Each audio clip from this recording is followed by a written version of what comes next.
Hello everyone, welcome back to Charge of GST Chapter 2.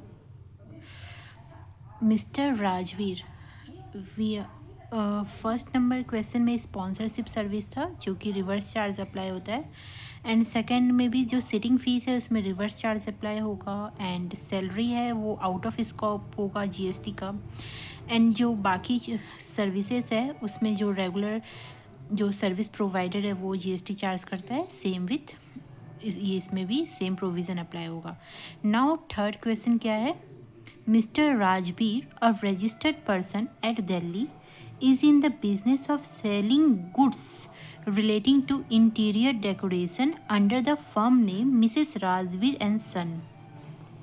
Mister Rajveer जो है वो registered person है, दिल्ली में रहता है, और वो जो उनका जो बिज़नेस है वो गुड्स सेलिंग का बिज़नेस है related to interior decoration under the name of Mrs Rajveer and sun.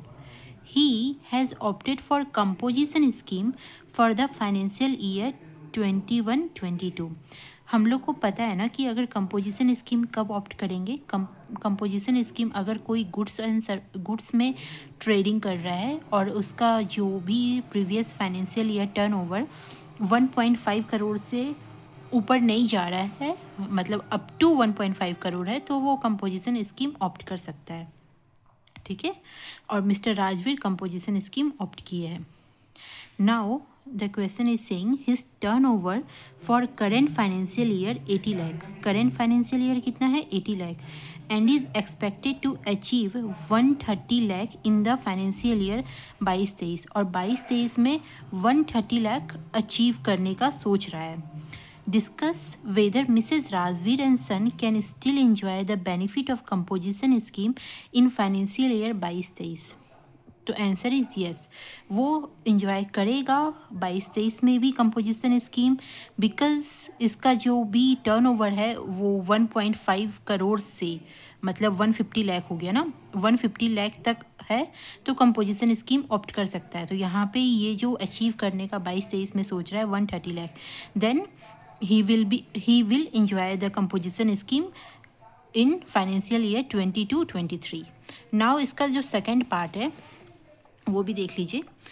his son, मतलब जो राजवीर का जो सन है करण, want to start a business और प्रोवाइडिंग सर्विसेज प्रोवाइड करना चाह रहा है, और यहाँ पे क्या था, वो गुड्स सेल कर रहा था मिस्टर राजवीर, और उसका जो सन है वो want to start business of providing services relating to interior decoration. यहाँ गुड्स प्रोवाइड कर रहा था उनके फादर, और उनका जो बेटा है वो सर्विस प्रोवाइड करना चाह रहा है इंटीरियर डेकोरेशन से ही related. After completing post graduation course in interior decoration under same firm name Mrs Rajveer and son. उसी फर्म में वो पोस्ट ग्रेजुएशन कोर्स कंप्लीट किया इंटीरियर डेकोरेशन का ही, और with effect from 1 April of financial year 20-23 and want to enjoy the benefit of composition scheme under GST, और benefit composition scheme का benefit enjoy करना चाहता है. Advice Mr Rajveer and his son करण. तो हम लोग को एडवाइस करना है राजवीर और सन करण को कि क्या कंपोजिशन स्कीम 22-23 में ऑप्ट कर सकता है या नहीं. ठीक है, आप क्वेश्चन अच्छे से समझ गए. अब नाउ आंसर का बात है, तो आंसर हम आपको बताते हैं.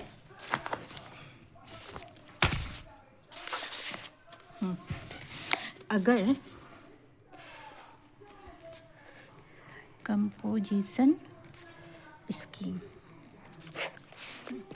नंबर 1, अगर कोई गुड्स सेल या परचेज करता है तो उसका लिमिट है 1.5 करोड़, तभी वो कंपोजिशन स्कीम में आएगा.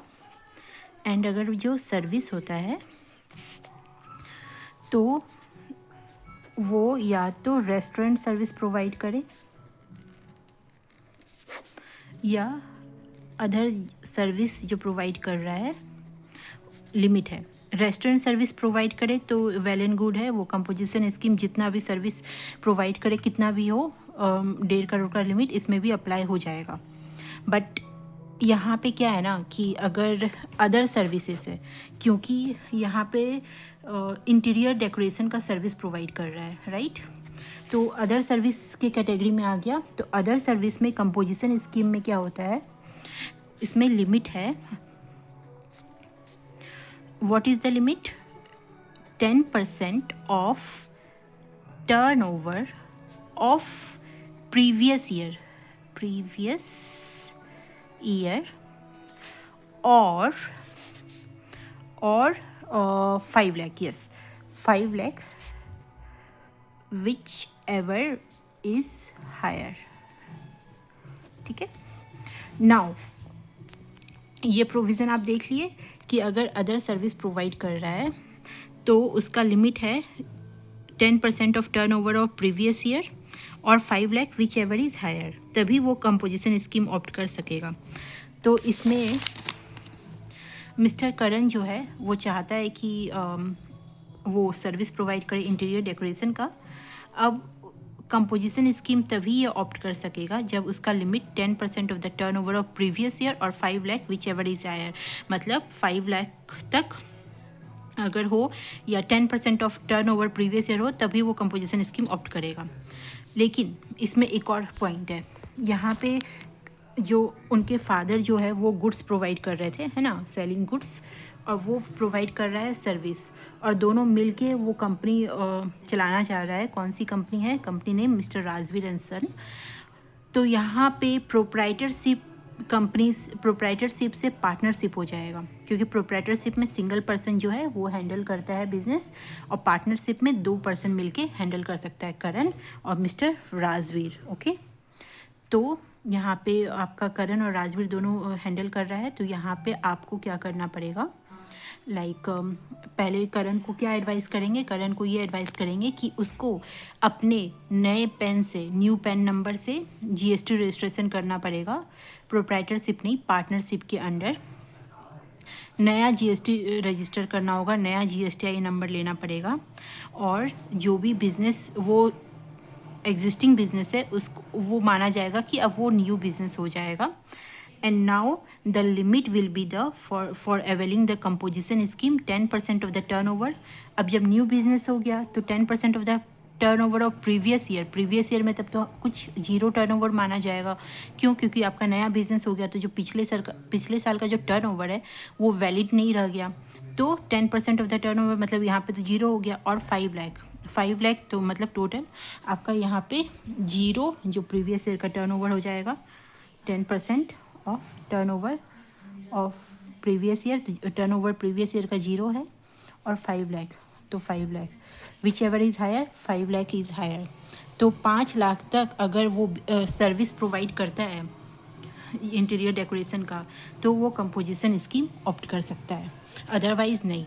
क्यों? क्योंकि आप लोग को बताया है कि अगर कोई भी कंपोजिशन स्कीम ऑप्ट किया है, वो रेस्टोरेंट सर्विस के अलावा अगर कोई अदर सर्विस प्रोवाइड करता है तो उसका लिमिट बस यही है कि इतना ही तक वो सर्विस प्रोवाइड, इतना ही अमाउंट तक वो सर्विस प्रोवाइड कर सकता है। इससे एक्सीड करेगा तो आपको कंपोजिशन स्कीम ऑप्ट आउट करके रेगुलर स्कीम ऑप्ट इन करना पड़ेगा। Okay, thank you.